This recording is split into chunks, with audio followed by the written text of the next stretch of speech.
इस वीडियो में हम बात करने जा रहे हैं ब्रिज रेक्टिफायर के बारे में। Bridge rectifier PN junction diodes का एक ऐसा संयोजन है, एक ऐसा कॉम्बिनेशन है जो फुल वेव रेक्टिफायर की तरह काम करता है। यानी एसी को डीसी में कन्वर्ट करता है, यानी एसी को फुल एसी साइकिल को कंप्लीट डीसी में ये कन्वर्ट करता है। तो अब हम बात करेंगे इसके कंस्ट्रक्शन के बारे में। इसका ये किस तरह से कंस्ट्रक्ट है, पीएन जंक्शन इसमें किस तरह से कनेक्टेड रहते हैं। देखें जरा डायग्राम में, सर्किट में ये डायोड 4 डायोड इसमें कनेक्टेड है। डायोड D1, D2 और इधर D3 और ये डायोड D4। ठीक है, इसके बीच में ये लोड रेजिस्टेंस है जहाँ से हमें आउटपुट मिलता है, यानी जो डीसी करंट ये प्रोवाइड कराता है वो हमें यहाँ से प्राप्त होती है। इसके पॉइंट, अगर मैं इस पॉइंट को A और इसको B रखूं, तो अगर मैंने ये 2 पॉइंट इनपुट AC से कनेक्ट किए हैं, ये इनपुट AC, ये AC सोर्स है यहाँ पर, और इसका कनेक्शन एक तरफ पॉइंट A से और दूसरी साइड से पॉइंट B से ये कनेक्टेड है। तो हमें पता है कि AC कंटिन्यूसली अपनी डायरेक्शन चेंज करती है, ऑल्टरनेटली अपनी डायरेक्शन चेंज करती है, अपनी मैग्नीट्यूड चेंज करती है, और एक बार तो वो एंटी क्लॉकवाइज चलती है और एक बार क्लॉकवाइज। तो अगर देखें हम AC की साइकिल को, तो AC कुछ इस तरह से, देखो एक साइकिल तो ये है, ये अगर देखें तो क्लॉकवाइज है, और दूसरी हाफ साइकिल अपनी डायरेक्शन चेंज कर दी इसने, ये अब क्लॉकवाइज से एंटी क्लॉकवाइज।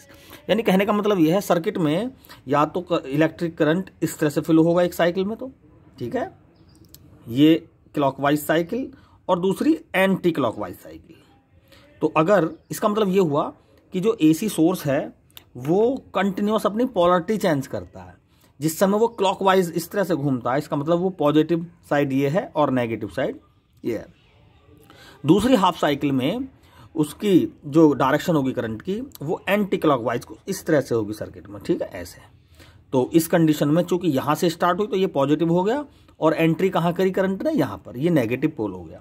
तो हम मान रहे हैं फर्स्ट हाफ साइकिल, ये फर्स्ट हाफ साइकिल है और ये क्लॉकवाइज है, इसका मतलब ये पॉजिटिव पोल और ये नेगेटिव।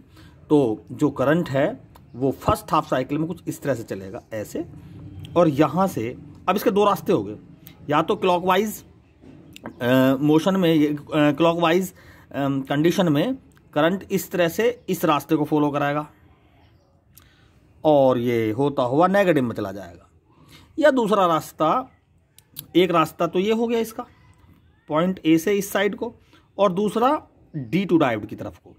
लेकिन देखते हैं हम कि ये जो डायोड D1 है ना, ये N है और ये P पोर्शन है इसका, ये सिंबल है डायोड का।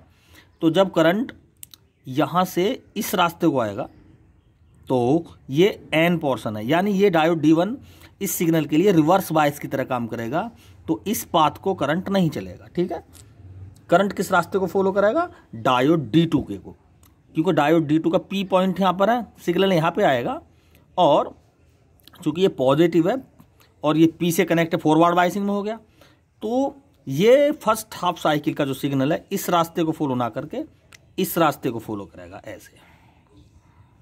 ठीक है, लेकिन अब यहां पर देखें जरा, इस पॉइंट को C मान लेते हैं और इसको D। यहां पर देखें, यहां पर भी इसको 2 रास्ते मिले, एक ये रास्ता है और ये एक ये रास्ता है। अब देखें इस रास्ते में फिर N पोल आ गया ये, ठीक है, N टाइप। तो D3 डायोड इसके लिए फिर रिवर्स बायस काम करेगा, तो यहां पर करंट इस साइड को ना जाकर सीधा लोड में को जाएगा और यहां से इस साइकिल को आउटपुट में को हमें प्रोवाइड करेगा। अब ये सिग्नल पहुंचता हुआ इस पॉइंट पर आ गया, देखो यहां पे। अब इस पॉइंट पे से उसकी कंडीशन या तो ऊपर जाएगा या नीचे जाएगा, या दोनों साइड में जाएगा थोड़ा बहुत।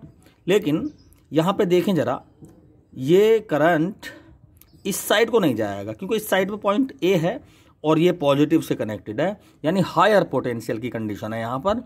तो करंट ऑलवेज वहां को फ्लो होता है जहां पोटेंशियल 0 हो या नेगेटिव हो या लो हो। तो नेगेटिव पोटेंशियल तो ये है, देखो ये पॉइंट नेगेटिव है और ये कहाँ कनेक्टेड है, ये इस पॉइंट पर कनेक्टेड है। तो ये सिग्नल ऊपर को ना जाकर ये इस तरह से जाएगा ऐसे, ठीक है। और इसमें जो ये डायोड है ना, ये डायोड, इसकी डायरेक्शन होती है इस तरह से, ये उल्टा बना दिया। तो ये डायोड का पी पोर्शन है और ये एन पोर्शन। तो ये करंट ऊपर को ना जाकर नीचे की तरफ जाएगा। और ये चूँकि डायोड जो ये D4 डायोड है ना, ये फॉरवर्ड बायस की तरह काम करेगा। तो ये सिग्नल इसमें को पास होकर सीधा नेगेटिव पोर्शन को ऐसे चला जाएगा। तो ये फर्स्ट हाफ साइकिल कंप्लीटली इसमें को पास हो जाती है। तो हम इस साइकिल को, ये जो इनपुट AC की थी, अब इसकी पोर्शन हम इस तरह से बना लेंगे यहाँ पे, ठीक है। ये ठीक। अब AC क्या काम करता है, सेकंड हाफ साइकिल में अपनी पोलरिटी चेंज करता है। यानी ये तो हो जाएगा पॉजिटिव और ये हो जाएगा नेगेटिव। तो अब सिग्नल कैसे चलेगा, पॉजिटिव से चलेगा इस तरह से और ऐसे चलेगा, ठीक है। इस पॉइंट पे देखें किधर को जाएगा करंट, इधर को नहीं जाएगा क्योंकि ये नेगेटिव है, एन है। तो एन रिवर्स बायसिंग में, तो करंट इस साइड को ना चल के सीधा जाएगा ऐसे। D3 डायोड इसके लिए फॉरवर्ड बायस में होगा और ये करंट इसमें को पास होगा। अब ये करंट यहाँ इस पॉइंट पर दो रास्ते मिल गए, एक तो ये और दूसरा D2 डायोड।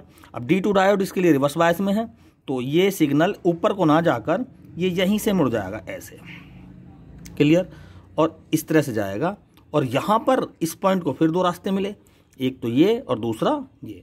इस कंडीशन में नीचे का जो रास्ता है ये D4 डायोड का रास्ता, इसमें हायर पोटेंशियल है, यानी पॉजिटिव है ना, ये पॉजिटिव B पॉइंट से कनेक्टेड है।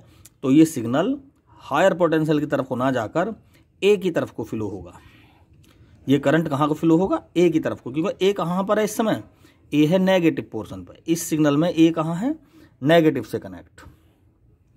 तो ये सिग्नल प्लस से इस तरह से चलकर और ये D पॉइंट से रोड रेस में को जाकर ऊपर को निकल जाएगा और ऐसे पहुंचकर फिर ये नेगेटिव में को एंट्री कर लेगा, ठीक है। एक बार और देख लें, ये प्लस यहाँ से करंट चला और ये इस तरह से ए से जाएगा और यहाँ से मुड़कर लोड में को जाकर ऊपर को पहुँचेगा और नेगेटिव में को आ जाएगा।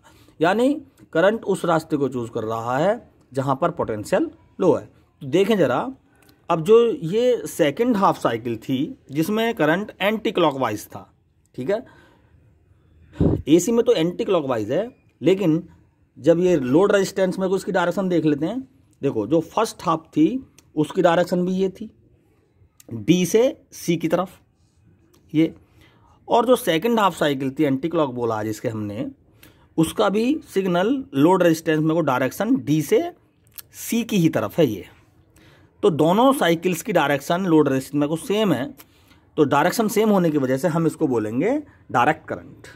इसका सिग्नल भी हम, चूंकि देखो ये डायरेक्शन हमने ये बनाया यहाँ पर फर्स्ट हाफ के लिए, सेकंड हाफ के लिए AC में तो चेंज थी डायरेक्शन, लेकिन DC में डायरेक्शन वही रहेगी जो फर्स्ट हाफ साइकिल के लिए थी। तो हम इसको इस तरह से बनाएंगे। तो ये पहली और दूसरी हाफ साइकिल दोनों ही रेक्टिफाई हो चुकी हैं। जो पहली हाफ साइकिल थी उसमें काम आया D2 और D4 diode, D2 D4 diode. और सेकंड हाफ साइकिल में D3 और D1